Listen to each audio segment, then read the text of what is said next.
governor of Oregon to remove federal officers if Oregon State Troopers took over.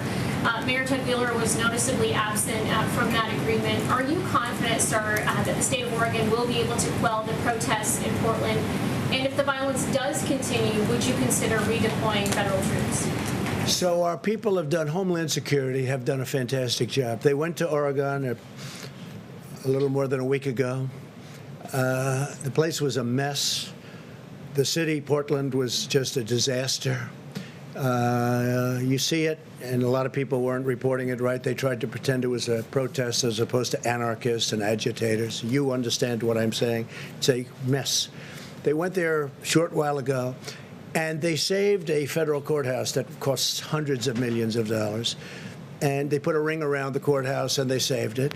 But the group that's there is basically meant to save buildings, and they were very strong, very powerful.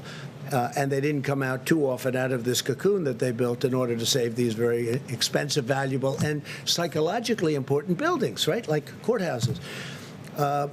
The governor and the mayor, we've been dealing with them, and we think they don't know what they're doing, because this should not have been going on for 60 days.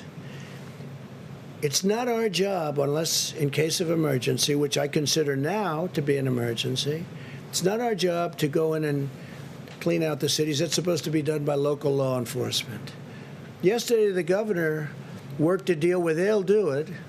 We'll stand by, they'll do it, and that's good. Well, it was very good, but she didn't report it that way. What she reported was totally different.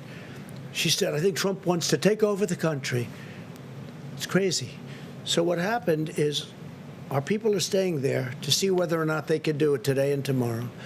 And if they don't do it, we will send in the National Guard and we'll take care of it. And we're telling right now these protesters, and many should be arrested, because these are professional agitators, these are professional anarchists, these are people that hate our country. We're telling them right now that we're coming in very soon. The National Guard, a lot of people, a lot of very tough people. And these are not people that just have to guard the courthouse and save it. These are people that are allowed to go forward and do what they have to do. And I think that makes the governor's job and the mayor's job a lot easier. So they're working today and probably tomorrow to clean out this beehive of terrorists. And if they do it, I'm going to be very happy. And then slowly we can start to leave the city.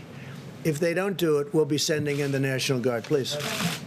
Mr. Trump, given what's happening with Major League Baseball and now today the Rutgers football team is quarantined, how can you assure people that schools will be safely reopened?